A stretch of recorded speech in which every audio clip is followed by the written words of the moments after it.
Halo, selamat malam semuanya Bapak Ibu, apa kabar? Selamat hari Minggu ya.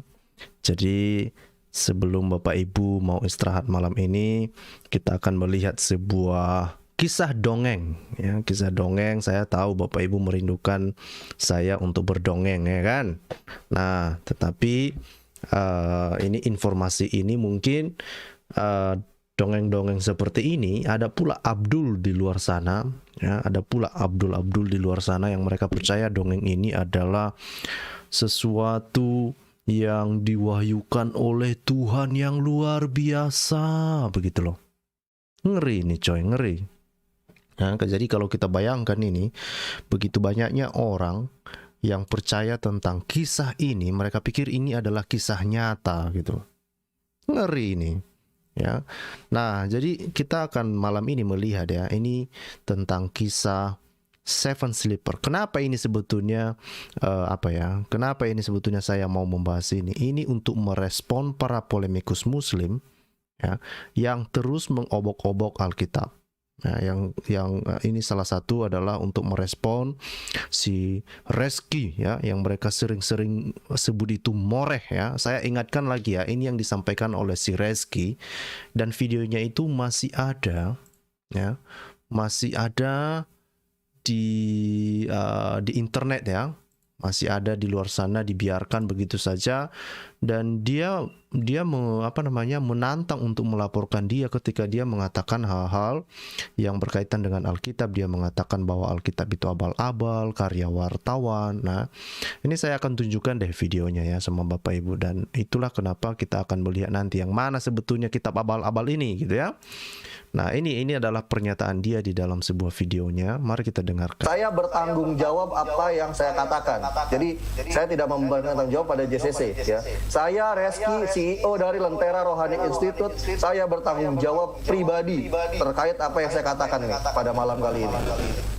Jangan disamakan Al-Quran dengan kitab mereka yang karya wartawan. Bahkan saya sering bilang Paulus kalau masih hidup zaman sekarang itu story WA dia, story Instagram dia, sampai status Facebook dia itu bisa jadi ayat suci. Kalau dalam perspektif Kristen, gitu loh. Jangan disamakan kitab abal-abal dengan kitab suci kita. Saya katakan kayak gitu. Karena itu bukan firman Tuhan seperti. Oke, jadi dia mengatakan bahwa kitabnya orang Kristen itu kitab abal-abal, kitab wartawan, bukan firman Tuhan, gitu ya. Nah, jadi ini yang sebetulnya mari kita lihat ya, sebetulnya apakah pernyataan-pernyataan itu sebetulnya sesuai dengan kenyataan gitu ya, apakah itu sesuai kenyataan atau enggak gitu ya. Nah, itu kenapalah video ini dibuat ya. Nah, saya berharap nanti teman-teman Muslim boleh memilih untuk percaya tidak percaya gitu ya. Boleh menolak hati nurani, boleh menolak logika, boleh. Kalau mau menolak cara berpikir yang sehat juga nggak apa-apa juga, silahkan ya kan. Setelah mendengarkan nanti penjelasan saya, kalau juga masih mau bilang itu bukan dongeng, ya nggak apa-apa juga kan gitu ya. Nah, kenapa? Nah, mari kita lihat ya. Ini dulu kita tidak mau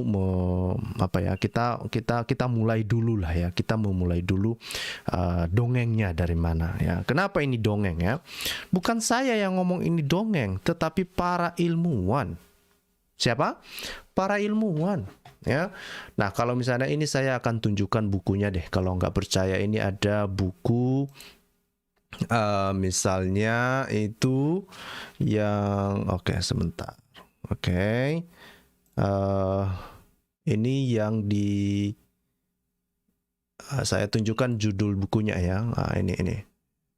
Ini judul bukunya itu adalah The Quran in its historical context ya. Jadi ini berhubungan dengan konteks historis ya. Nah, ini yang diedit oleh Gabriel Said Reynolds. Nah, kalau kita merujuk misalnya salah satu itu yang dibicarakan di situ ada tentang penyebutan tentang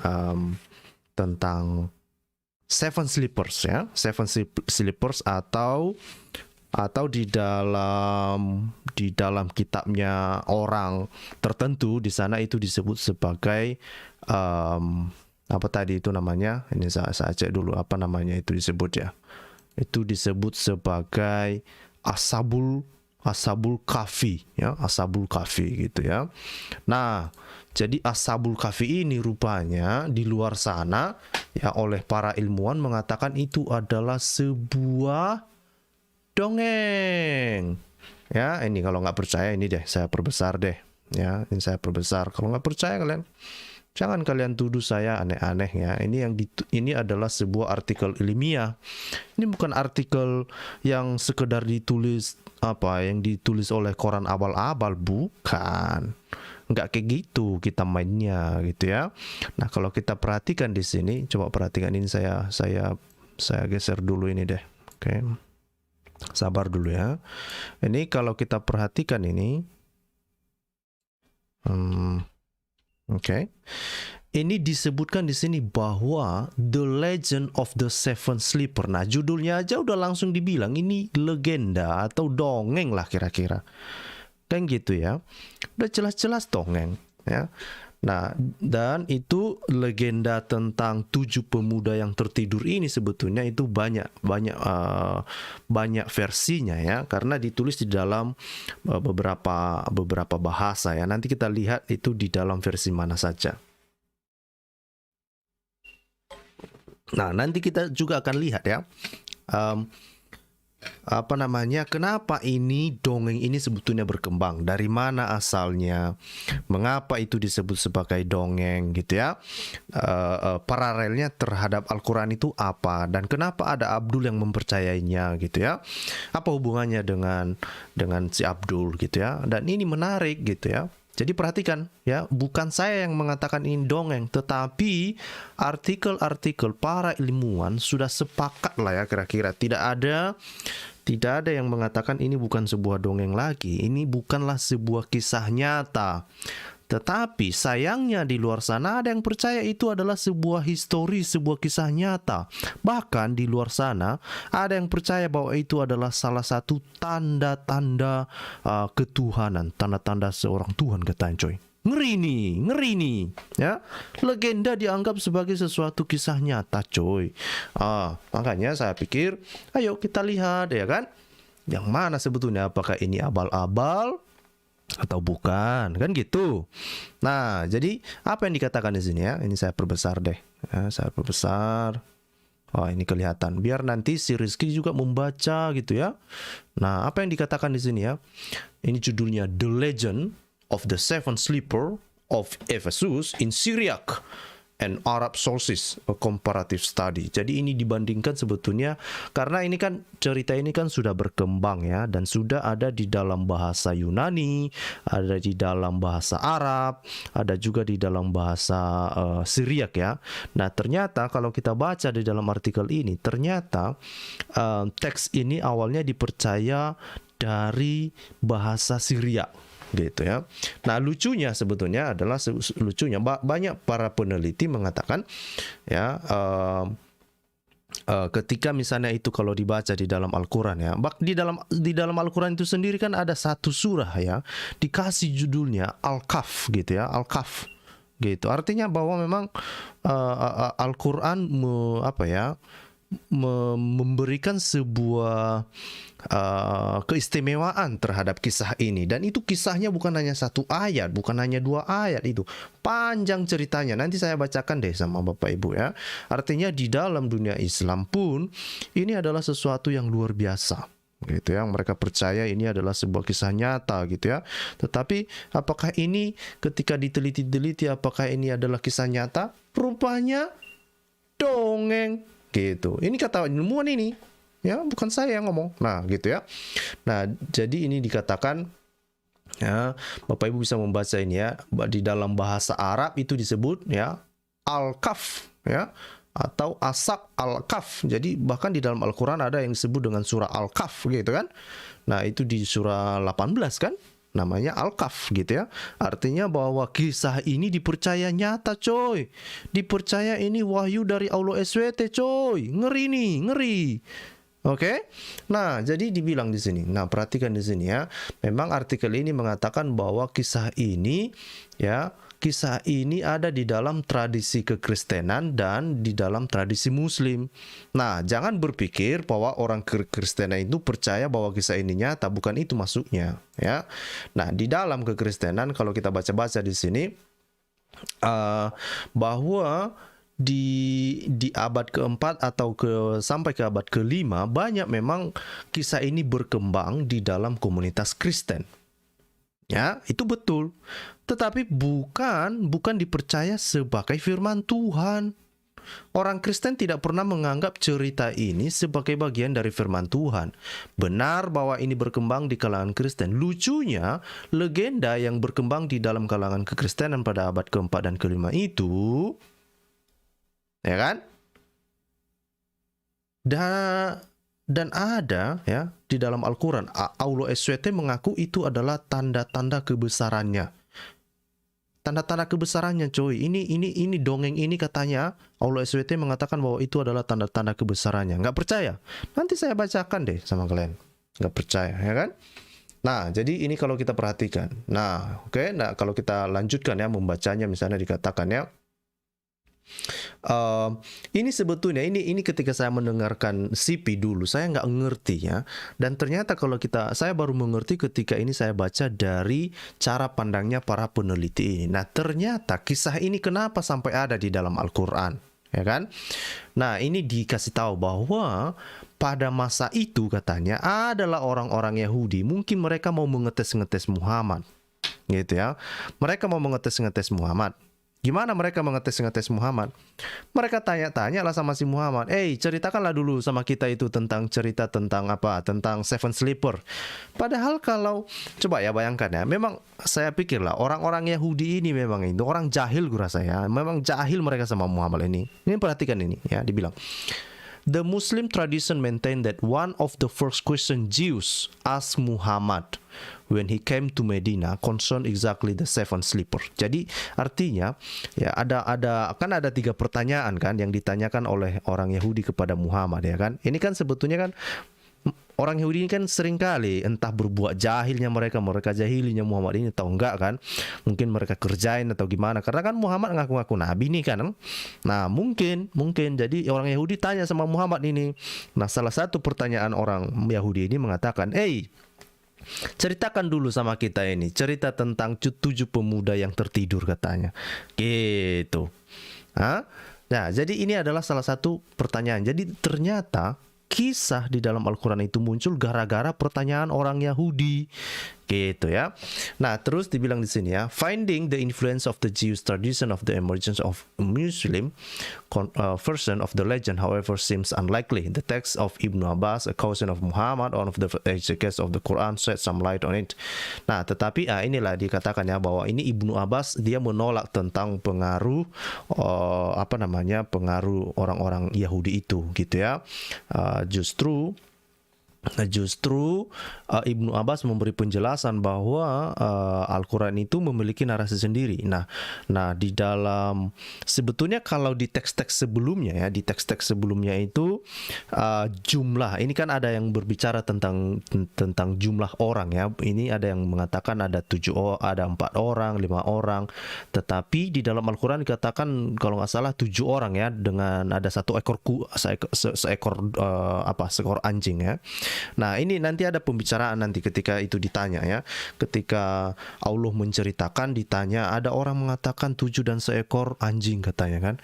Yang ngapain diikutkan anjing ya. Dan lucunya ya menurut saya juga Allah tidak memberitahu sebetulnya berapa jumlah di dalam kisah orang-orang yang tertidur itu, gitu ya. Nah, meskipun sebetulnya judulnya sudah jelas Seven Sleeper, tetapi Allah SWT tidak memberitahu apakah benar itu 7 orang atau enggak ya. Ini menarik ini ya. Jadi Ibnu Abbas mencoba membela Al-Quran lah ya. Mengatakan itu memiliki narasi sendiri lah kira-kira gitu ya. Nah, ini yang menarik ya. Nah, itu yang saya bilang tadi bahwa kisah ini sudah berkembang kemana-mana ya. Sudah diterjemahkan di dalam berbagai bahasa. Ini ada di dalam bahasa Latin, bahasa Yunani, bahasa Arab, bahasa Syria, bahasa Ethiopia, bahasa Kopti, bahasa Armenia ya. Ini bahkan ada di dalam bahasa Irish ya. Apa bahasa Indonesia Irish ya? Saya kurang tahu ya.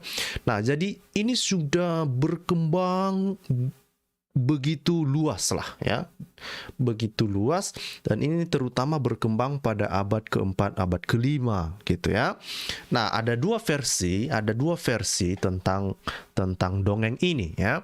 Ini yang dikatakan di sini bahwa dipercaya bahwa legenda ini atau dongeng ini percaya berasal dari bahasa Latin ya, kemudian diterjemahkan di dalam bahasa Yunani dan kemudian diterjemahkan lagi ke dalam bahasa Syria gitu ya.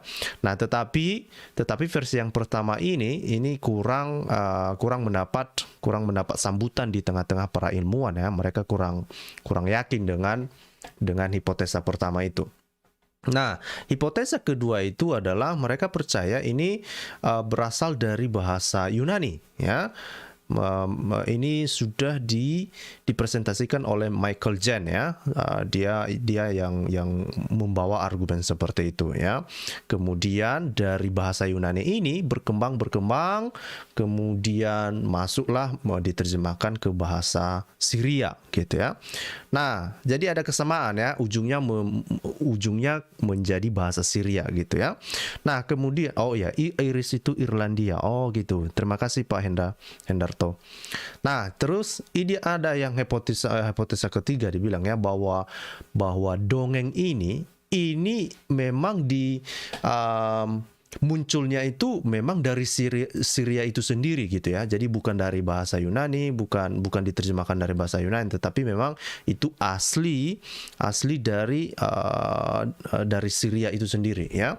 Nah, ini juga sudah dipresentasikan atau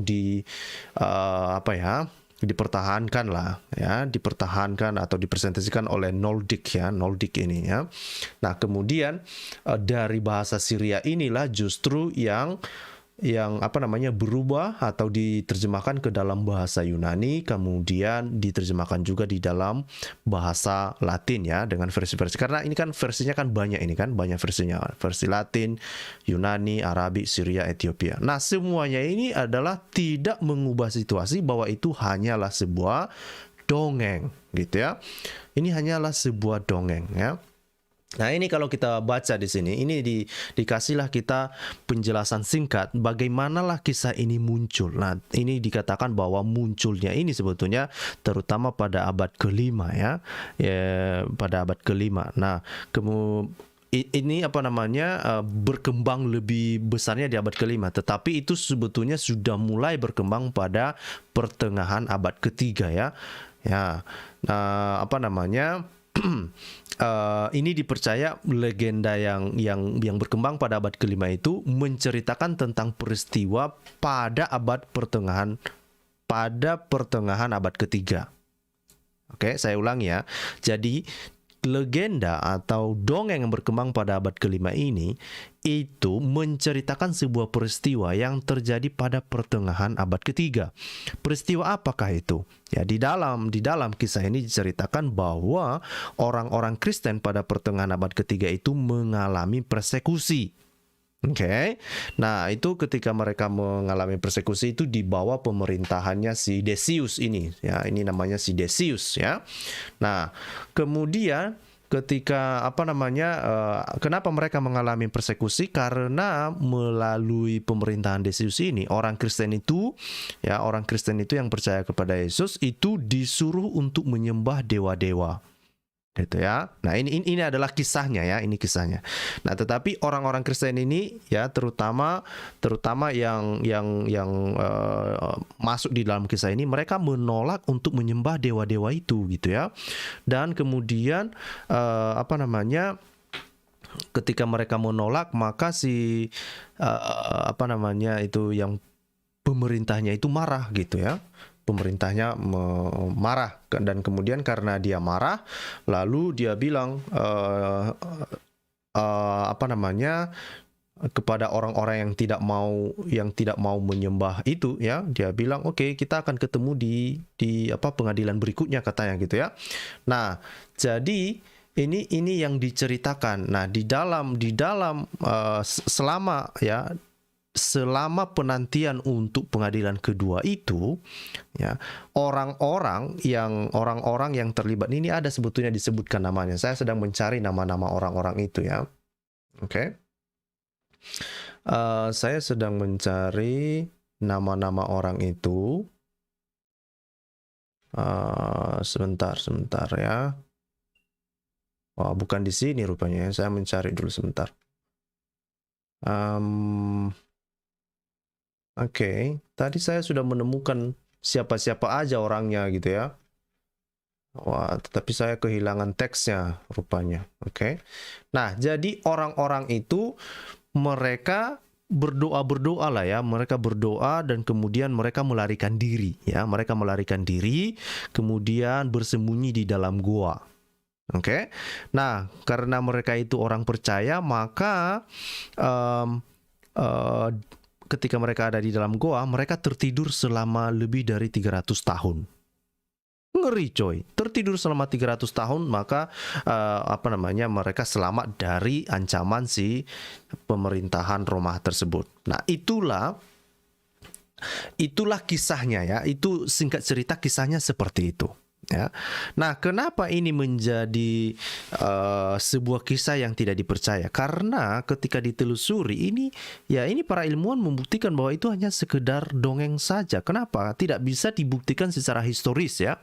Terutama tentang penyebutan tentang gua itu. Gua itu di mana, lokasinya di mana? Tidak ada. Ya, tidak ada. Bahkan ada yang mengatakan, "Oh, itu ada di Turki," katanya. Nggak ada juga. Gitu ya. Kalau Bapak Ibu nanti membaca kisah-kisah ini atau hasil-hasil penelitian ini, ada orang-orang mengatakan itu di Turki katanya. Tapi itu tidak bisa dibuktikan juga, gitu ya. Nah, jadi ini adalah jelas memang hanyalah sebuah dongeng belaka. Oke, Bapak Ibu nanti bisa membaca ini ya. Ini semua berkembang, sekali lagi berkembang pada abad mulai dari abad ke-4 sampai abad ke-5 lah ya. Dan kemudian menyebar bahkan diterjemahkan di dalam berbagai bahasa. Gitu ya. Nah, ini apa yang menarik di sini sebetulnya ya.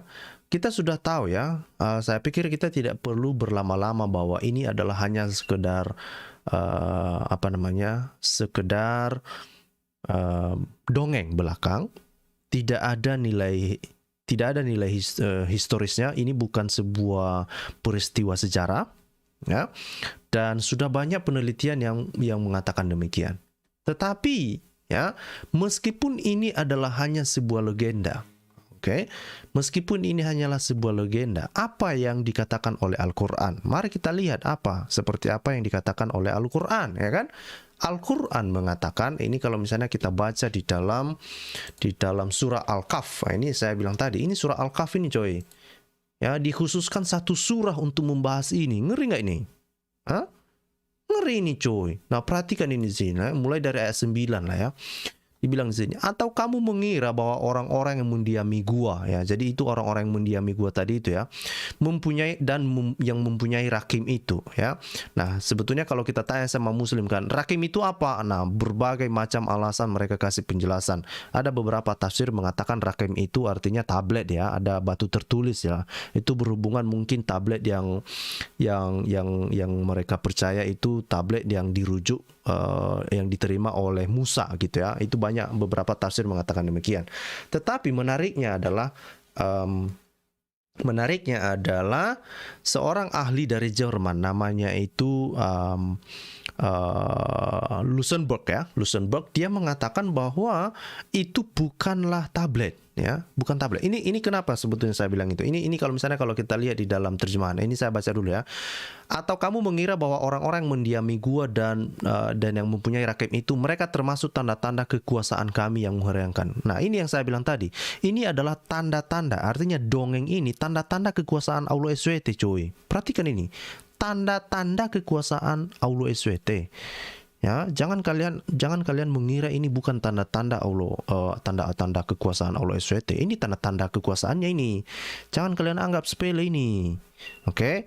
Nah, terus kalau kita lihat tafsir, misalnya kita mau melihat tafsir ini ya, tafsirnya Kementerian Agama ya. Ini tafsir Kementerian Agama dari ayat ini kelihatan ya. Ini tafsir QS 18 ayat 9 ya. Dikatakan di sini ya. Ini kita baca tafsir yang panjangnya ya. Ini dikatakan begini. Allah menerangkan bahwa apakah Nabi Muhammad mengira bahwa kisah Ashabul Kahf. Nah, ini saya bilang tadi ya, kisah Ashabul Kahf atau Seven Sleeper itu beserta Rakim. Ya, apa itu Rakim? Ya, menurut terjemahan atau menurut tafsir Kementerian Agama Republik Indonesia, itu adalah batu tertulis. Nah, kita sudah tahu bahwa yang mana yang disebut dengan batu tertulis ini. Ya, tentu itu merujuk kepada beberapa tafsir Muslim sendiri sebetulnya mereka merujuk kepada batu tertulis atau batu tablet yang diterima oleh Musa gitu ya. Jadi Allah menceritakan kisah terjadinya peristiwa penulisan tablet itu dan kemudian peristiwa Ashabul Kahf ini atau Seven Sleeper ini ya. Sebagaimana tersebut dalam kitab-kitab lama. Nah, pertanyaannya, di manalah kitab-kitab lama ya? Ashabul Kahf ini ada di dalam kitab-kitab lama. Kitab yang mana? Apakah itu ada di dalam kitab Taurat? Apakah ada di dalam kitab Perjanjian Lama atau kitab Injil? Kita tidak tahu ya. Nah, nanti kita tahu dari mana, gitu kan? Nanti kita lihat. Nah, tetapi Allah SWT mengatakan bahwa kisah Ashabul Kahf ini ada di dalam kitab-kitab yang lama katanya. Ya kan? Nah, terus dan dibilang ini adalah peristiwa Ashabul Kahf ini adalah tanda-tanda kekuasaan Allah yang paling menakjubkan. Ngeri ini cuy. Jangan kalian sepele ini. Oke? Jangan sepele ini, ngeri ini.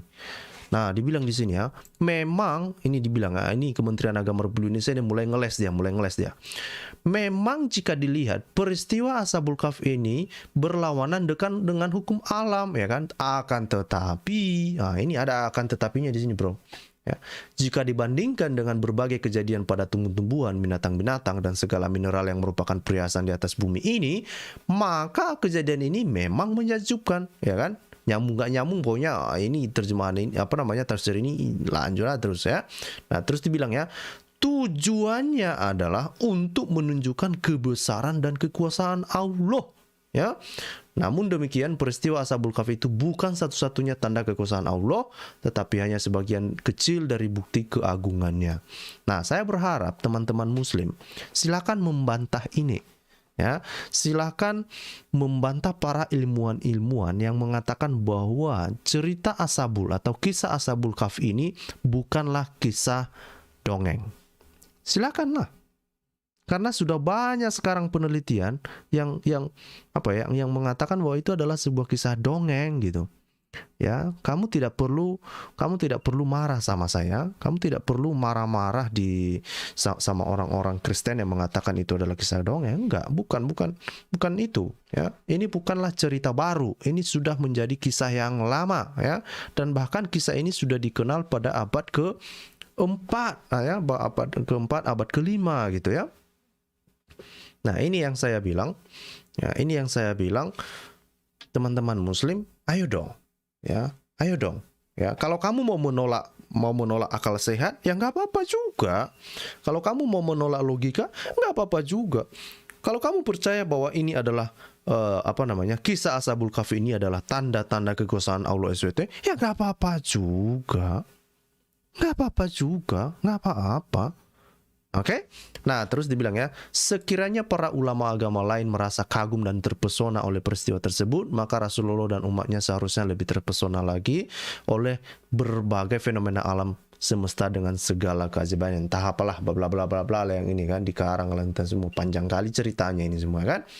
Nah, terus ini ini kan bahkan diceritakan juga bagaimana dengan peristiwa itu ya. Nah, ini dibilang ya, ini kita kembali ke ke ayat ke terjemahan Al-Qur'an lah ya. Ya, ayat 10 dikatakan. Nah, ini diceritakan gimana peristiwanya ini, coy. Ya, memang ada perbedaan peristiwa, bukan, ada perbedaan kisah yang diceritakan di dalam Al-Quran ini dibandingkan dengan teks-teks yang lain ya. Ada perbedaan sedikit lah, tetapi narasinya itu tetap sama, bahwa ini adalah tentang pemuda yang melarikan diri, menyembuhkan diri di dalam gua, mereka tertidur dan terbangun setelah 300 tahun kemudian gitu ya. Ngeri ini. Nah, betul itu yang dibilang oleh Pak ini disampaikan oleh Ibu Dewi Prianto. Saya kurang tahu kenapa lah orang Yahudi menanyakan pertanyaan ini dulu sama mereka. Gitu ya. Nah, ada 3 pertanyaan orang Yahudi kan. Pertama tentang Seven Sleeper ini, kemudian tentang roh. Nah, saya kurang tahu apa yang satu lagi. Ada yang ingat nggak 3 pertanyaan itu? Ya, coba ya diingat-ingat itu apa. Ada 3 itu pertanyaan setahu saya gitu ya. Nah, itu satu mengenai Seven Sleeper, yang kedua tentang roh ya, Roh Kudus ya, dan Allah SWT juga tidak tahu. Dan kemudian ada satu lagi itu pertanyaan orang Yahudi kepadanya ya. Nah, terus ini ayat 10 dikatakan, dan ingatlah tak kala para pemuda itu mencari tempat berlindung ke dalam gua, lalu mereka berdoa, wahai Tuhan kami, berikanlah rahmat kepada kami dari sisimu dan sempurnakanlah bagi kami petunjuk yang lurus dan dalam urusan kami ini. Nah, ini yang menarik di sini Bapak Ibu. Oke? Di dalam kisah dongeng ini yang diceritakan ini adalah tentang persekusi orang Kristen. Ya kan? Bahkan di dalam tafsir Kemenak sendiri ini kan mengakui sendiri ya bahwa ini terjadi di bawah pemerintahan orang Romawi ya, yang disebut dengan Decianus ya. Nah, ini dibilang ya seorang raja. Ini kan ini dia ya. Menurut riwayat Israeliat, orang-orang Nasrani telah banyak melakukan kesalahan. Nah, mana ada kesalahan? Bukan kesalahan ini sebetulnya kan. Kalau kita baca justru dongengnya ini adalah bahwa memang dongeng ini berasal karena orang Kristen tidak mau menyembah dewa-dewa ya, dewa-dewa seperti yang diperintahkan oleh pemerintahan Romawi ya. Nah, terus dibilang sini, raja-raja mereka lalu berlaku aniaya sampai menyembah berhala, bahkan memaksa rakyatnya untuk juga menyembahnya. Seorang raja mereka yang bernama Decianus. Nah, ini kan kekeliruan ya. Ini kekeliruan orang terjemahan Kementerian Agama Republik Indonesia ya. Mereka dan mungkin tafsir ini ya, mungkin tafsir dari Kementerian Agama Republik Indonesia ini mungkin dia hanya juga membandingkan dengan tafsir-tafsir yang sudah ada gitu ya. Karena kalau ditelusuri justru kisah tentang Decianus ini bukanlah raja orang Israel. Nah, kan dibilang di sini kan bukan raja orang Israel. Si Decianus ini justru adalah salah satu emperornya atau salah satu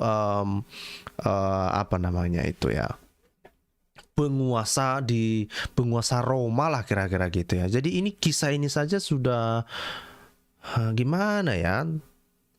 Udah simpang siur gila kira-kira gitu ya. Nah, terus dibilang sini ya, ini jadi kalimat ini mengatakan seorang raja mereka yang bernama Decianus. Nah, ini bukan raja orang Israel. Ya, ini orang Roma justru ya. Nah, si Decianus ini mengeluarkan perintah keras kepada rakyatnya untuk menyembah berhala-berhala itu dan menyiksa siapa yang menentangnya. Nah, beberapa orang pemuda dari kalangan bangsawan dipaksanya turut menyembah berhala itu, bahkan diancam untuk dibunuh jika berani menolak perintah itu. Namun mereka menolaknya dan tetap bertahan dalam agama mereka. Lalu Decianus melucuti pakaian dan perhiasan mereka. Karena mereka sayang kepada remaja itu, raja membiarkan mereka hidup dengan harapan agar mau mengikuti perintahnya nanti. Raja itu pergi ke negeri-negeri lain untuk memaksa penduduk yang menyembah berhala, dan siapa yang menolak perintahnya dibunuh. Gitu ya. Nah, kemudian apa yang terjadi? Pemuda-pemuda itu kemudian pergi ke sebuah gua yang terletak di sebuah gunung yang disebut Tichaius dekat kota mereka Ephesus. Makanya disebut itu ya the seven sleeper dari Efesus ya. Artinya 7 pemuda yang tertidur dari Efesus ya. Nah, ini sebetulnya bukan Ephesus tapi Efesus ya. Nah, di gua itu mereka beribadah menyembah Allah katanya. Ini menarik ini. Ini menarik ini Bapak Ibu. Coba perhatikan ya. Menurut terjemahan atau menurut tafsir orang Kementerian Agama Republik Indonesia ya, bahwa pemuda-pemuda itu mereka menyembah Allah. Kenyataannya di dalam kisah dongeng ini mereka bukan penyembah Allah. Mereka itu orang-orang Kristen yang dipersekusi. Kenapa? Mereka dipersekusi karena mereka menyembah Yesus sebagai Tuhan. Ngerti ya, bisa nangkap ya. Jadi sekali lagi kepada teman-teman muslim, silakan pikir-pikirkan ini ya. Kisah ini saja kalian tidak paham, dongeng ini saja pun kayaknya kalian tidak tahu bahkan tafsir-tafsir para ulama kalian ini sepertinya kurang literasi gitu ya. Ya, justru literasi awal kita bisa tahu bahwa pemuda-pemuda itu adalah ya, ini meskipun itu adalah kisah dongeng ya, tetapi di dalam kisah dongeng itu pemuda-pemuda tersebut adalah orang-orang Kristen yang menyembah Yesus sebagai Tuhan, bukan menyembah Allah SWT.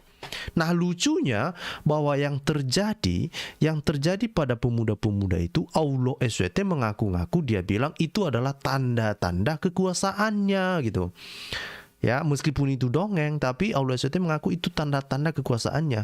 Padahal pemuda-pemuda itu mereka berdoa kepada Yesus sebagai Tuhan.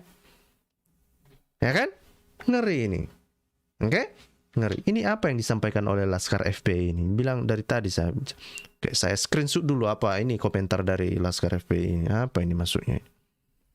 Saya ini mengganggu konsentrasi saya ini.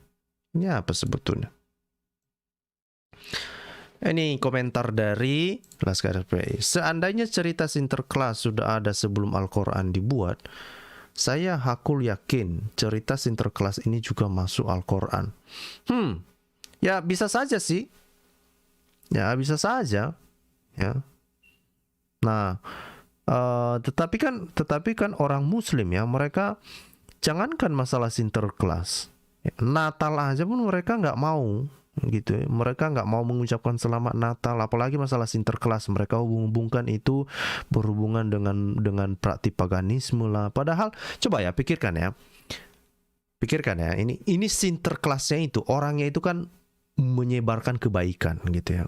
Itu aja pun ditolak oleh Muslim. Coba bayangkan dulu itu. Coba dulu pikirkan itu. Ngeri nih coy, ngeri.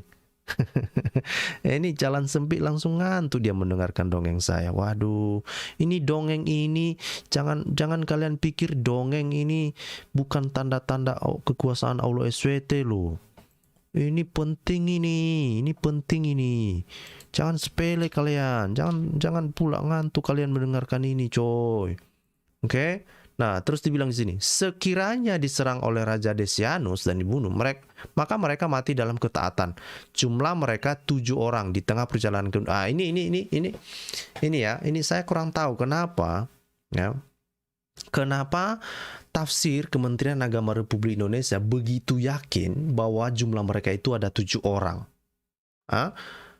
Mereka itu 7 orang. Padahal kalau kita baca kisah di dalam Al-Quran itu tidak dikatakan demikian. Ya, Allah SWT pun tidak mengatakan demikian ya. Justru apa yang diceritakan oleh Allah SWT dibilang sini ya. Kita lanjut ke ayat 11. Maka kami tutup telinga mereka beberapa tahun dalam gua itu. Kemudian kami bangunkan mereka ya agar kami mengetahui manakah di antara kedua golongan itu yang lebih tepat dalam menghitung berapa lama mereka tinggal dalam gua itu. Nah, perhatikan ini coy. Ini kisah dongeng ini diklaim oleh Allah SWT sebagai kisah historis, dan itu dia mengatakan yang menyebabkan orang itu tertidur dalam gua itu ya dirinya gitu ya.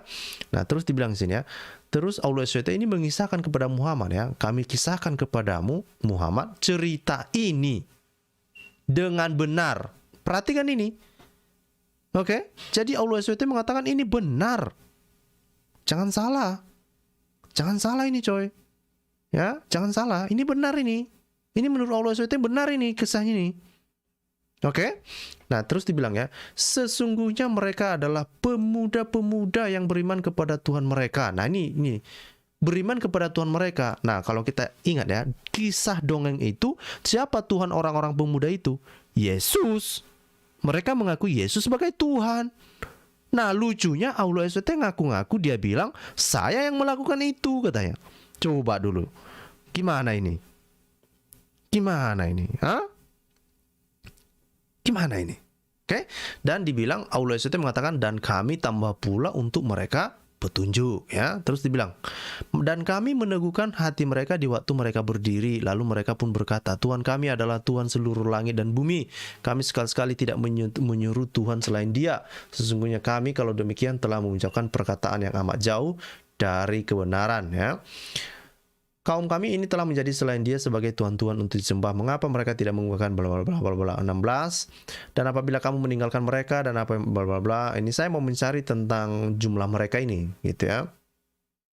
Nah, terus dikatakan di sini ya. Nah, ini ketika mereka sudah tertidur di ayat 18. Ini panjang ini. Ini mulai dari ayat 9 tadi sampai ayat 18. Ini bukan cuma satu ayat ini. Jangan mengira ini bukan hal penting ini. Penting ini. Panjang ceritanya ini, coy.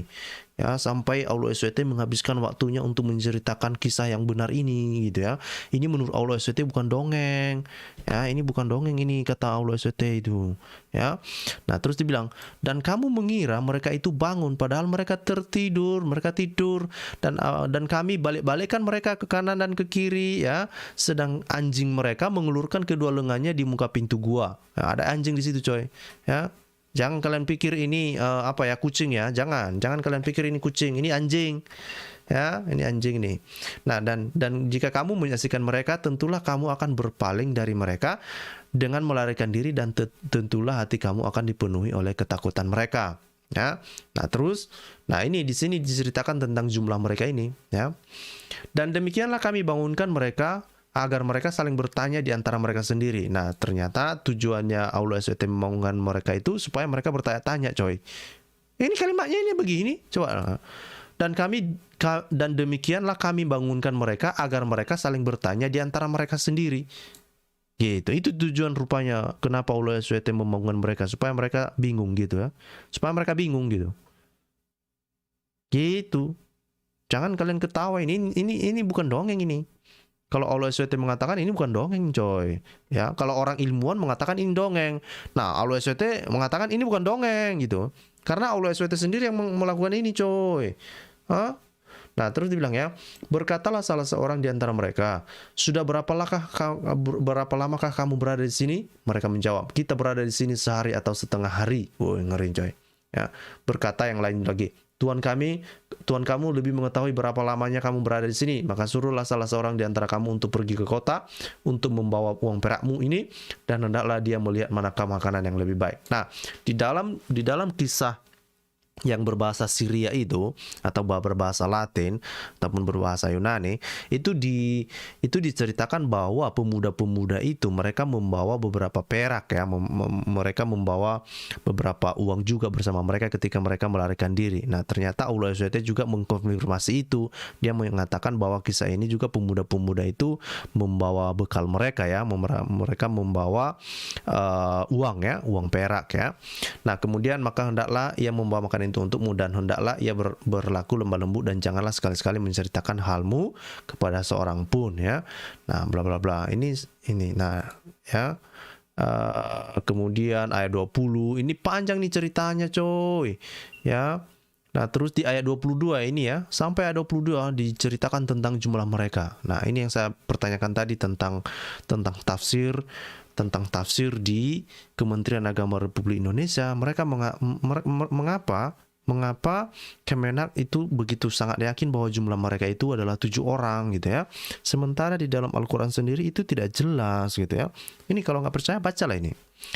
Nanti ada orang yang mengatakan jumlah mereka adalah 3 orang ya. Nah, pertama ini ya, 3 orang. Yang keempat adalah anjingnya katanya. Coba ini perhatikan. Ini yang selalu ditanya sama Sipi juga kan. Kan Sipi selalu bilang kan, ya kenapa sih anjing diikutkan ketika menghitung orang gitu ya? Ya orang dihitung orang lah, jumlah orang. Kan nggak mungkin dibilang kan, bukan berapa ekor. Kan yang ditanyakan berapa orang gitu misalnya kan. Ya yang jauh berarti jumlah orang dong gitu ya. Nah, ini dihitung, dibilang ada 3 orang, yang keempat adalah anjingnya katanya. Wah, ini aku kurang tahu lah gimana cara Allah SWT melogikakan hal ini ya. Tetapi di dalam Islam ya tentulah ini masuk logika mereka kan. Ya silakan saja dong. Ya kan? Gitu. Ini dari Dewi Prianto. Pertanyaan kedua tentang laki-laki pengembara agung yang telah mencapai negeri timur dan negeri barat. Maksudnya tentang Alexander the Great. Iya, sebentar.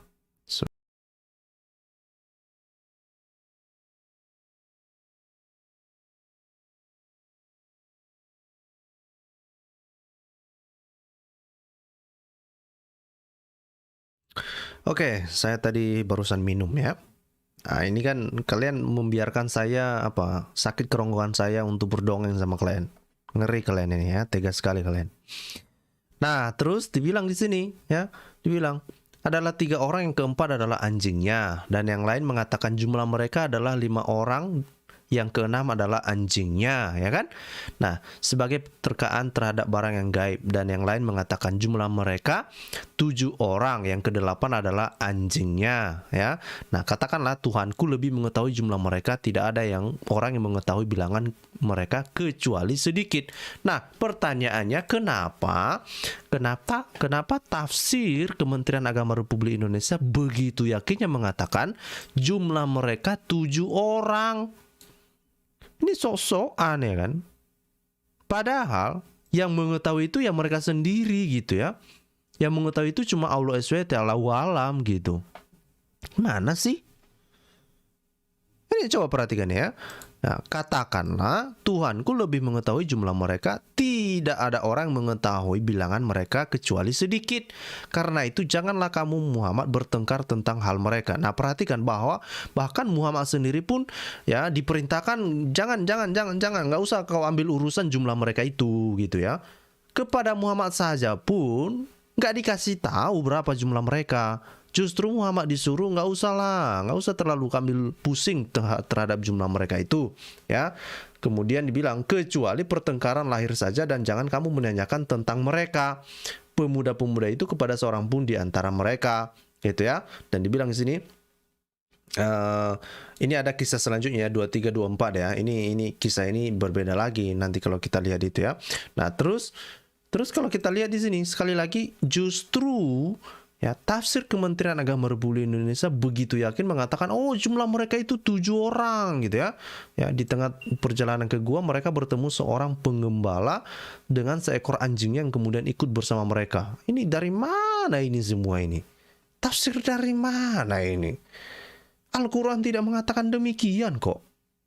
Ya, di gua itu ya itulah mereka tekun menyembah Allah. Mana ada mereka menyembah Allah di situ? Ya.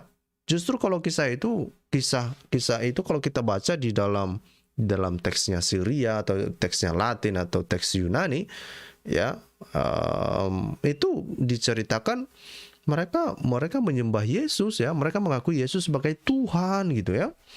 Nah, gitu ya. Nah, ada disebut di sini ya, di antara mereka adalah seorang yang bernama Tamliha. Bahkan nama mereka pun dikasih tahu coy. Ya. Tamliha katanya gitu ya. Nah, jadi Bapak Ibu bisa membaca kisah-kisah ini dan kisah ini juga diceritakan ulang oleh Kementerian Agama Republik Indonesia ya, dan saya yakin Kementerian Agama Republik Indonesia mungkin percaya ya. Ya, mungkin mereka percaya bahwa ini adalah sebuah kisah sejarah yang nyata ya. Dan yang lebih menarik di sini sebetulnya adalah ketika Allah mengatakan bahwa kisah ini adalah ya tanda-tanda kekuasaan Allah SWT yang mengherankan. Ngeri cuy. Ngeri nih. Oke? Nah, jadi teman-teman muslim silahkan percaya ini. Kalau mau percaya silahkan. Tetapi sekali lagi bukan saya yang mengatakan bahwa ini dongeng. Justru para ilmuwan mengatakan ini adalah dongeng. Ini baca ini. Kalau nggak percaya baca judulnya deh. Nih, The Legend of the Seven Sleeper of Ephesus, in Syriac and Arab Sources, a Comparative Study. Ya, jangan kamu ngamuk-ngamuk ke saya, nggak ada gunanya. Ya, lebih bagus kamu ngamuk-ngamuk. Ya, dengan cara apa? Buktikan dong bahwa itu bukanlah sebuah dongeng gitu ya. Itu lebih masuk akal. Itu jauh lebih masuk akal. Oke? Nah, apakah itu cuma satu buku saja? Tidak. Sebetulnya ada yang menarik di sini sebetulnya Bapak Ibu. Nah, perhatikan tadi yang kita bacain tadi di dalam ayat 9 ini dikatakan di sini ada penyebutan tentang rakim ya. Rakim ya.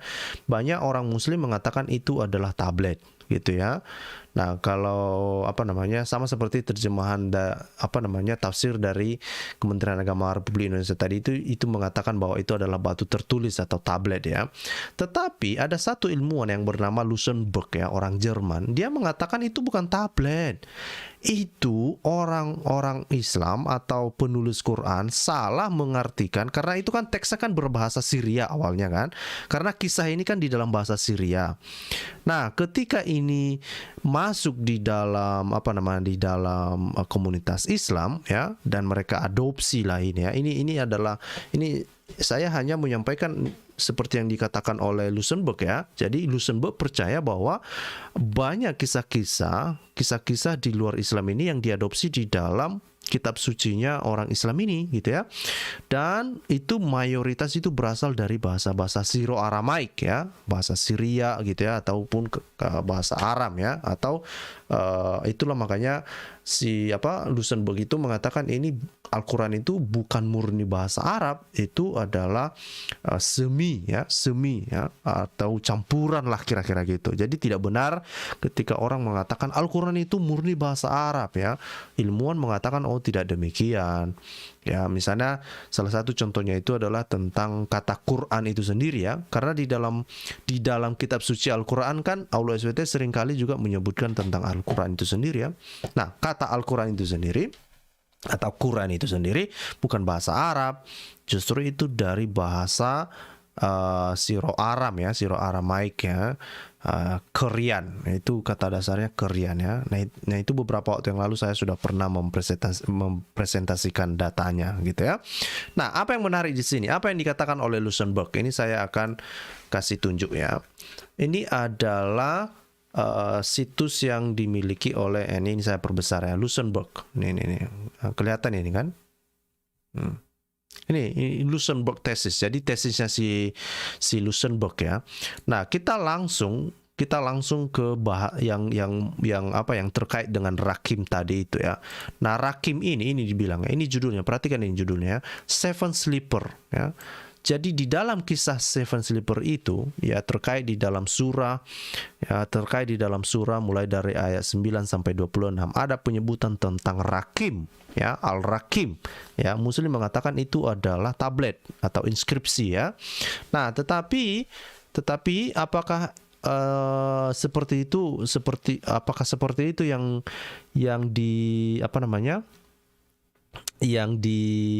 dianjurkan, atau seperti itukah hasil yang ditemukan ya, atau yang disarankan oleh para ilmuwan? Oh tidak ya.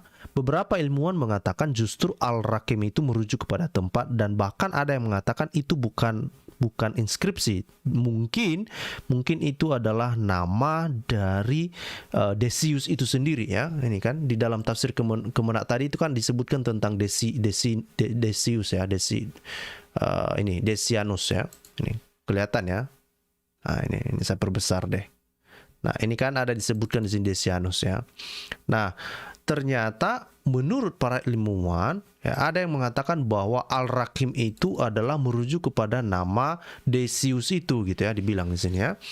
Nah, jadi makanya dibilang di sini kalau kita baca di dalam ayat 9 itu dikatakan di sini, do you find the companion in the cave and Al-Rakim ya.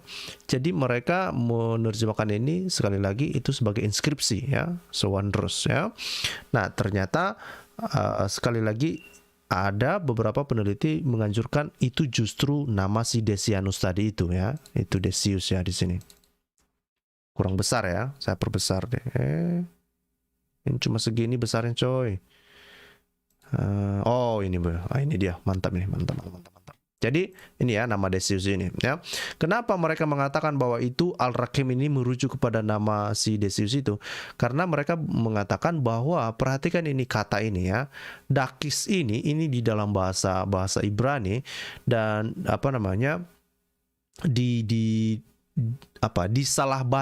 disalahbacakan oleh para penulis Al-Quran yang disebut dengan Rakim ya. Nah, ini perhatikan, ini ada kata-kata yang di dalam bahasa Ibrani ini ya. Ini kan bahasa Ibrani ya. Dakis ya. Ini dalet Kof Yod S ya. Ini. Nah, terus mereka salah baca ini jadi Rakim ya, Rakim. Ya. Rakim ini res Kof Yod Mim ya. Nah, kemudian terus apa yang dikatakan oleh si Lusenberg ya.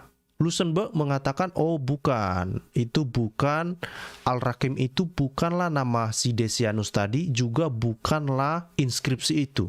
Tetapi apa yang dikatakan adalah, dia mengatakan ya, ini perhatikan ini kalimatnya. Lusenberg suggests two mistakes ya. Ini yang penggunaan kata-kata itulah, karena Lusenberg ini kan menganalisa kata-kata yang dari kata bahasa Assyria itu ya. Justru apa yang dia katakan? Justru itu hanya menyambung kalimat itu, harusnya ya itu dibaca menjadi arukat ya, bukan al-rakim tapi al-rukat ya. Nah, apa artinya? Itu tidur katanya. Ya, al-rukat ya. Nah, terus kalau dibaca harusnya ayat itu dibaca adalah, do you find the companion in the cave and the sleep so wondrous? Artinya apa? Apakah kamu pernah mendengar tentang kisah ya pemuda-pemuda yang tertidur ya, yang tertidur di dalam gua itu ya. Dan itu adalah tanda-tanda kekuasaan Allah SWT gitu ya, tanda-tanda kekuasaan kami. Nah, harusnya diterjemahkan demikian, bukan Al-Rakim yang mereka yang Muslim percaya itu adalah tablet gitu ya. Nah, ini banyak ini kalau Bapak Ibu nanti punya waktu baca ini tulisan hasil penelitian dari Lusenberg ini, menarik sekali. Dia ini orang Jerman ya, orang Jerman, ilmuwan Jerman. Nah, ini sangat menarik sekali. Oke. Nah, saya berharap sebetulnya Bapak Ibu, saya berharap teman-teman Muslim yang mendengarkan ini ya, daripada ngamuk-ngamuk ke saya, silakan membantah ini ya. Ada banyak permasalahan di sini. Pertama ya, menurut Lusenberg, kamu Muslim salah membaca itu karena itu dari teks Syria. Harusnya itu bukan Al-Rakim, tetapi dia mengatakan itu harusnya dibaca Al-Rukat. Ya, bukan Al-Rakim tapi Al-Rukat. Itu yang pertama dulu. Nah, kamu mau membantah itu silakan, gitu ya. Nah, kenapa Lusenberg itu mengatakan bahwa karena ayat itu diadopsi dari bahasa Syria. Yang kedua, permasalahan yang kedua dan yang paling fatal adalah bahwa ini adalah ya, para ilmuwan percaya ini hanyalah kisah-kisah dongeng ya, kisah-kisah dongeng. Bukan hanya ini saja sebetulnya ya. Ada juga buku yang lain ya. Ini saya kasih judul bukunya ini nih ya. The Quran in its historical context ya. Ini yang ditulis oleh si Gabriel Said Renault ini ya. Ini bisa kelihatan ya. Nah, di dalam buku ini ada satu topik yang dikasihkan ya, yang membahas tentang dongeng-dongeng yang berkembang di dalam komunitas Kristen itu pada abad-abad pertengahan ya, abad-abad awal lah ya, abad keempat dari kelima, dan termasuk misalnya tentang kisah yang berhubungan dengan pemuda yang tertidur itu gitu ya. Nah, ini dikasih di sini ya, Christian lore and the Arabic Quran ya. Dan itu dikasih contoh misalnya the companion of the cave in surat Al-Kahf ya, and in Syriac Christian tradition. Jadi dibilang memang di dalam tradisi kekristenan yang yang berbahasa Syria lah ya, orang-orang Syria lah kira-kira gitu, kita bisa bilang gitu ya, kira-kira gitu ya. Nah, jadi artinya ini peneliti berbeda lagi ini namanya kan Sidney Griffith ya. Jadi memang dia mengatakan bahwa ya kisah itu berasal dari Syria gitu kira-kira gitu ya. Nah, kalau kita lihat di sini ini juga dijelaskan ya, begitu gamblang di sini, begitu gamblang bahwa memang ini hanyalah sebuah dongeng ya. Ini hanyalah sebuah dongeng. Kalau nggak percaya ini kalau kita baca aja pengantarnya ini sebetulnya ya, kalau kita baca pengantarnya, nah ini Kalau kita baca pengantarnya sebentar, saya akan tunjukkan ya. Nah,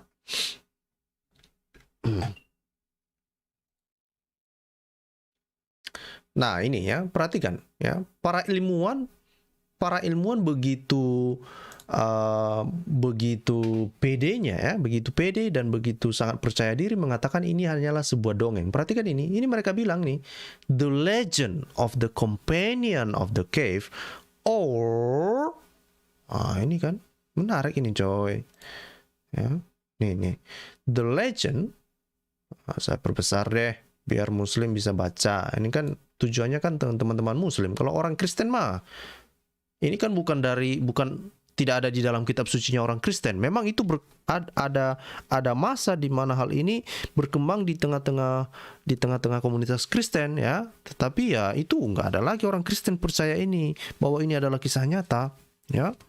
Nggak ada itu. Yesus nggak ada ngomong begitu ya. Perjanjian lama juga tidak ada menceritakan hal itu ya. Nah, nanti ada yang menarik lagi. Sebetulnya apakah paralelnya atau sumber kisah ini sebetulnya ada nggak kisah-kisah yang paralel dengan kisah ini sebelum abad keempat ini ya. Nah, terus dibilang di sini ya, perhatikan ini. Mereka menyebutnya adalah legenda atau dongeng lah ya. The legend of the companion of the cave, atau juga disebut dengan the sleeper of the cave ya, is a good example of Christian lore ya, current in Syriac homiletic and liturgical tradition prior to the rise of Islam. Jadi ini adalah dongeng yang berkembang di dalam komunitas-komunitas kekristenan sebelum kedatangan Islam lah ya, atau pada masa pra-Islam ya. Dan kemudian dikatakan ini ilmuwan mengatakan to which the Quran alludes and portion of which the Quran include in its own narrative for its own purpose. Jadi dikatakan bahwa yang mana Al-Quran ya mengambil ya, memasukkan sebagian kisah ini ya di dalam narasi-narasinya dengan tujuannya sendiri ya, yang dan ditujukan kepada kepada pendengar orang-orang Arab ya, orang-orang Arab yang diasumsikan telah familiar atau telah terbiasa ya mendengar tentang legenda ini atau tentang dongeng ini ya. Jadi ini sudah jelas-jelas bahwa para ilmuwan bukan hanya satu orang ilmuwan ya, bahkan ada bukunya. Ini jelas-jelas hanyalah sebuah dongeng. Oke? Hanyalah sebuah dongeng. Oke. Nah, terus bahkan sekali lagi seperti yang saya bilang tadi, Al-Quran justru mendedikasikan satu surah ya, bahkan surahnya itu dikasih judul Al-Kahf gitu. Ngeri ini coy, ngeri ini ya. Nah, ini dikasih subjudulnya ya, The Companion of the Cave in the Quran ya, bla bla bla bla bla bla. Ini ya, ini luar biasa, ini luar biasa. Oke. Nah, ini yang saya bilang sekali lagi kepada teman-teman muslim ya, silakan membantah para ilmuwan-ilmuwan ini. Masa kamu biarkan ilmuwan ini mengatakan bahwa firman Allah SWT itu hanya dongeng? Jangan dong. Jangan kamu biarkan orang ilmuwan-ilmuwan itu mengatakan demikian ya. Pokoknya saya mendukungmu lah gitu ya. Saya di belakangmu ya. Saya mendukungmu supaya kamu harus membela Allah SWT dong.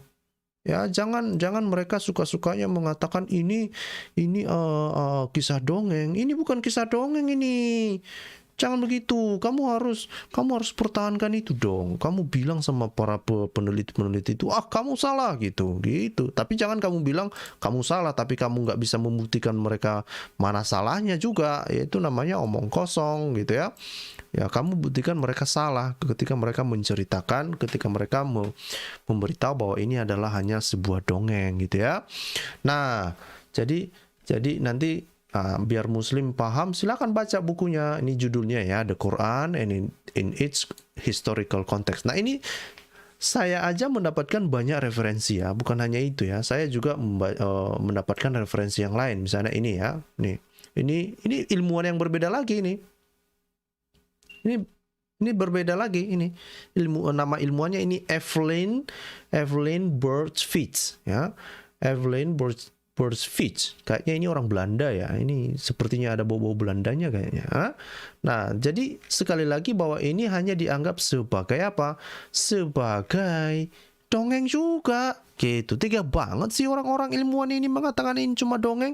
Padahal Allah SWT mengatakan ini adalah tanda-tanda kekuasaan Allah SWT. Gimana ini? Aduh, jangan begitu dong. Jangan begitu dong. Hah? Ini dibilang jalan sempit, Pak Scott kasih tahu Pak Dhani dan Madia. Wah, kalau mereka pasti ada jawabannya ini. Cuma jawabannya nggak nyambung pula kan nanti kan. Semuanya ada jawaban sama orang muslim. Nah, muslim banyak kadang-kadang ya. Mereka menganggap bahwa semua ini bisa dijawab. Tetapi mereka tidak berpikir apakah mereka kasih jawab, apakah jawaban yang mereka kasih itu adalah sebuah jawaban yang bisa diterima akal sehat atau enggak. Nah, bagi mereka yang penting jawab dulu, ya itu kan. Nah, jangan gitu dong. Jangan gitu. Oke. Nah, ini dibilang Manalu Rambe. Kayaknya Manalu Rambe belum ngantuk juga dia minta dilanjutkan. Oke, kalau begitu saya lanjutkan ya. Jadi sekali lagi ini adalah The Seven Sleeper, ini adalah sebuah dongeng ya. Ini biar masuk di dalam otaknya muslim ya. Kita ulang-ulangi dulu ini dongeng. Oke? Ini ngeri ini. Nah, apakah cuma itu? Ini banyak lagi literaturnya ya. Nah, kalau kita lihat sebetulnya ada satu website yang sudah memberitahu ini adalah sesuatu yang sangat menarik menurut saya. Kenapa? Karena di dalam literatur ini saya melihat bahwa ini ya, kalau Bapak Ibu bisa melihat apa ini? Sebentar. Ini kan. Ini adalah sebuah situs yang memberitahu ya. Ini saya mau cari tahu dulu. Ini punya siapa ini sebetulnya? Ini biasanya ada pemiliknya ini. Oke. Ini punya siapa ini website ini? Saya jadi bertanya juga ini about. Nah, kita lihat dulu siapa pemiliknya ya kan. Biar nanti muslim mengatakan oh itu websitemu sendiri katanya. Aduh, nanti kalau saya dibilang pemilik situs ini kan dibilang aneh-aneh kan. Nah, jangan. Saya mau kasih tahu sama muslim. Ini dibilang ya. Ini Bet Martuda, The Syriac Institute, coy. Jadi ini institut Syria rupanya ya. Jadi itu memang yang secara khusus kayaknya mempelajari tentang situs-situs tentang yang berhubungan dengan Syria ya. Nah, ini dibilang ya. Nah, ini sudah berdiri sejak tahun 192 ya. The Institute formerly known as the Syria Computing Institute ya, Syrcom. Ya. Ini berarti sebuah institut yang resmi ya, gitu ya, kira-kira gitu ya. Nah, ini ada orang-orang yang ada di dalamnya. Ini George Kiras. Ini udah PhD, ini udah doktor dia coy. Ini si James ini udah doktor. Berarti orang-orang hebat ini. Ini bukan cuma satu orang, dua orang, banyak ini coy. Emily, ini MDiv ya. Selby, udah MAT ya. Siapa lagi ini? Banyak orang di sini. Nah, apa yang menarik ya? Ini ketika mereka mempelajari tentang situs-situs yang berhubungan dengan Syriac ini ya. Nah, yang menarik yang mau saya tunjukkan sama Bapak Ibu sebetulnya ini dikatakan bahwa melalui penelitian mereka pun mereka mengatakan bahwa ini adalah Seven Sleeper ini adalah sebuah legend ya, dibilang ya, Seven Sleeper of Ephesus, Legend of the. Biasanya itu kan dalam bahasa-bahasa ilmiah kan selalunya dikatakan demikian kan, selalu dituliskan demikian. Nah, maka cara membacanya adalah Legend of the Sleeper of Ephesus ya. Nah, ini dia menceritakan tentang kisah ini ya. Kisah ini adalah justru di dalam kisah ini dikatakan ya, ini di dalam versi Syriac ya. Ini versi Syriac. Oke. Nah, di dalam versi Syriac dikatakan bahwa itu jumlah mereka itu paling banyak 8 orang ya. Ya, most often 8 ya. Ya, tetapi ini disebutkan 7 ya, tetapi paling banyak katanya 8 ya. Mungkin ada orang yang membangunkan mereka mungkin ya kan, mungkin ya. Nah, itu berbicara tentang siapa? Orang-orang Kristen. Itu yang saya bilang tadi. Padahal Allah SWT bilang, ini kurang kelihatan ya. Sebentar. Ini gimana ini? Saya perbesar dulu deh. Duplicate, oke. Nah, karena Allah SWT bilang orang-orang atau pemuda-pemuda itu adalah orang-orang yang menyembah Allah SWT gitu loh. Padahal kalau kita lihat di sini bukan. Justru itu orang-orang Kristen. Ini makanya saya bilang, waduh gimana ini? Yang mana ini yang betul ini? Ya kan? Aduh. Sabar-sabar ya. Ini saya sedang berusaha untuk memperbesar. Oh, ini dia kan. Biar kelihatan lah, biar muslim juga bisa baca gitu loh. Oke. Oke. Ini dia. Oke, saya kasih di sini deh. Oke.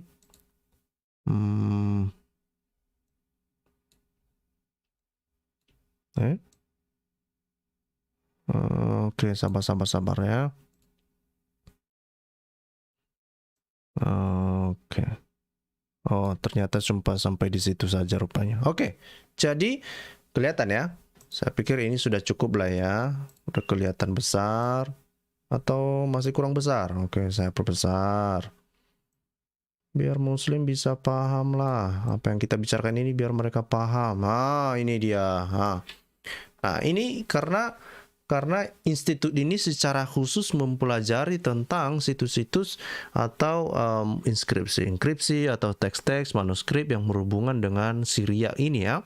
Dan dikatakan mereka, apa yang mereka katakan di sini ya, ini adalah kisah tentang pemuda-pemuda Kristen gitu ya.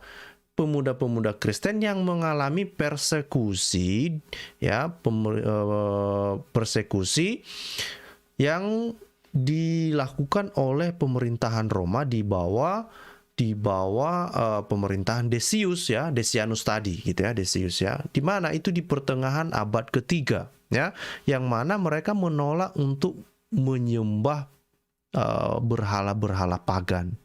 Oke, jadi tidak benar seperti yang dikatakan oleh Allah SWT mengatakan bahwa kisah ini adalah tentang pemuda-pemuda yang menyembah Allah SWT. Itu nggak benar itu. Justru ini adalah cerita orang Kristen gitu. Oke. Nah, ini yang harus dijawab oleh teman-teman muslim. Kenapa ini semua jadi simpang siur gitu ya? Kenapa ini simpang siur semua klaim? Kenapa? Ada apa ini? Ini dari Pak John ya, Pak John. Pak Scott, kapan bahas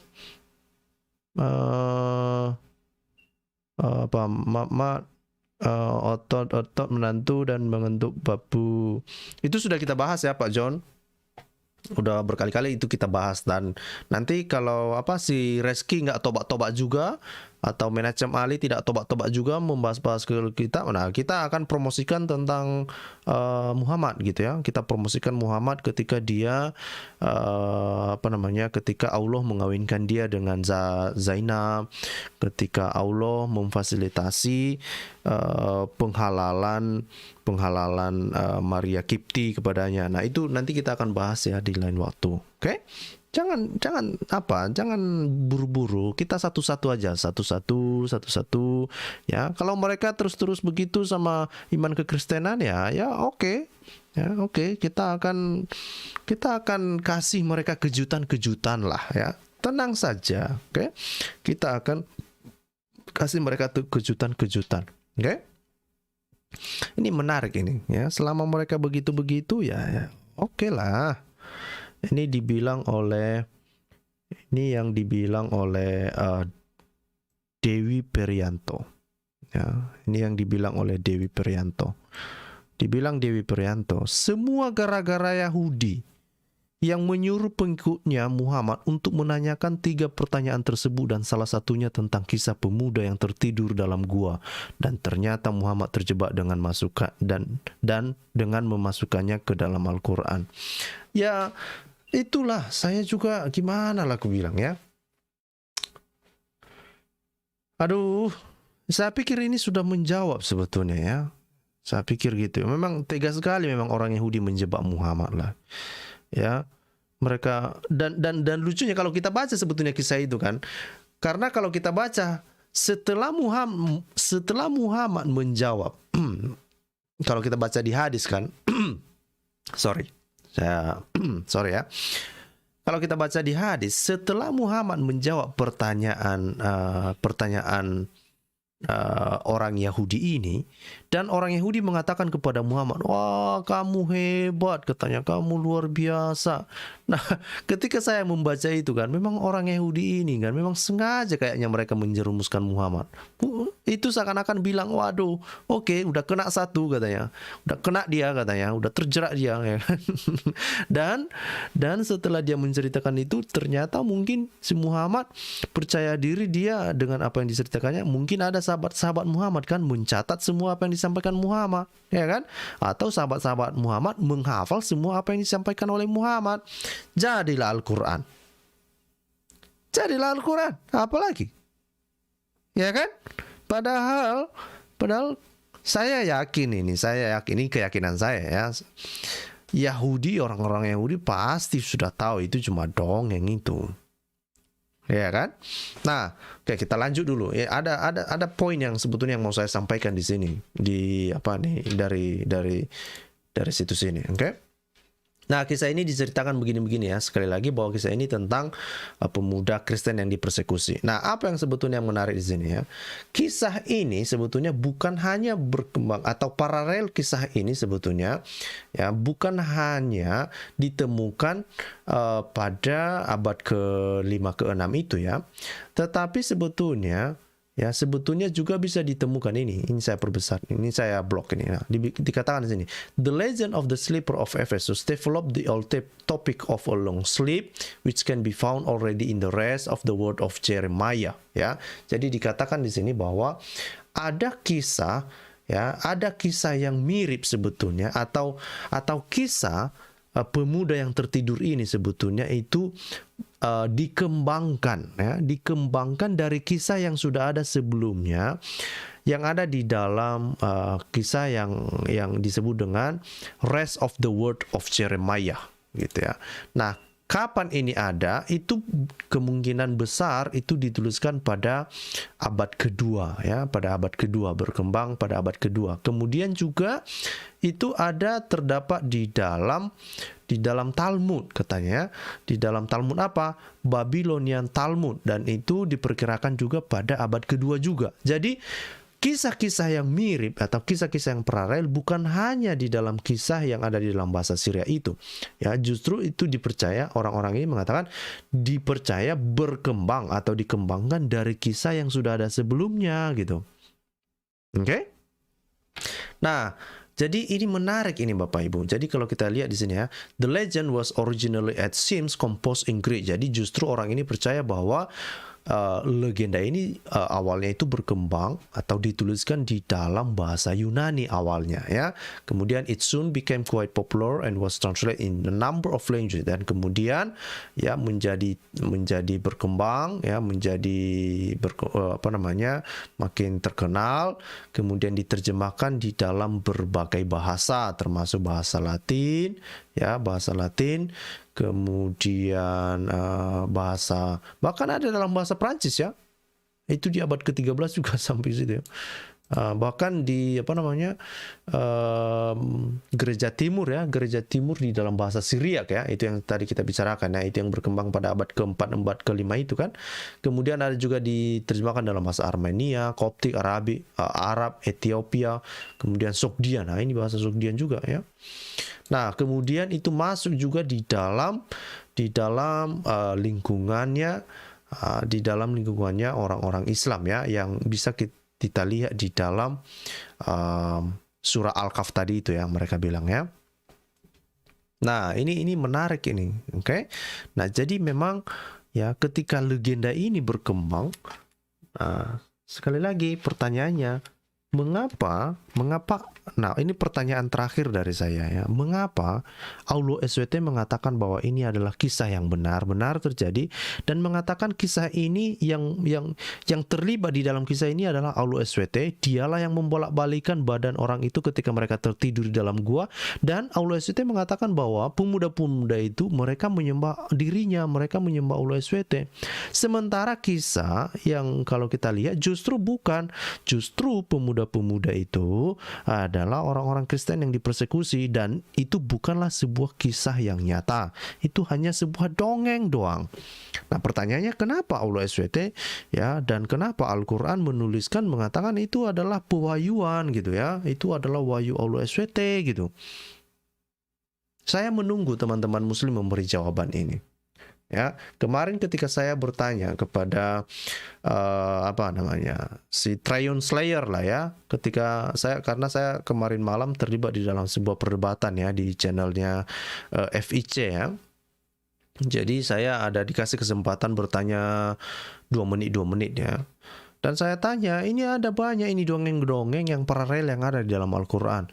Ini Aulo SWT ini, apakah benar dia ini seorang Tuhan? Masa dia nggak bisa membedakan mana dongeng, mana kisah historis gitu ya? Nah, apakah dia ini pendongeng atau apa sih? Itu yang saya tanya kemarin. Dan mereka nggak mau menjawab itu. Mereka justru menyerang-nyerang Alkitab. Mereka bahkan mengatakan itu juga di dalam Alkitab juga ada kisah dongeng yang mirip-mirip. Hei. Nah, ya, di dalam kalau kita lihat misalnya Injil lah, kita ambil singkatnya saja atau kita ambil contoh dekatnya. Misalnya Injil sinoptik. Ya, Injil menurut Matius, Markus, Lukas, Yohanes itu mereka menceritakan sebuah peristiwa sejarah ya. Kalau ada narasi-narasi seperti mirip dengan mitos yang berkembang pada saat itu, bukan berarti bahwa kisah tentang Yesus itu adalah sebuah mitos gara-gara mirip dengan kejadian yang lain itu. Enggak.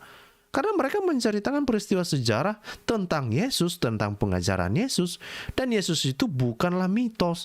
Yesus itu bukanlah seseorang yang tidak bisa ditelusuri fakta historisnya. Nggak kayak gitu. Nah, tetapi ya banyak teman-teman muslim, ya mereka tidak bisa membedakan mana fakta historis, mana mitos.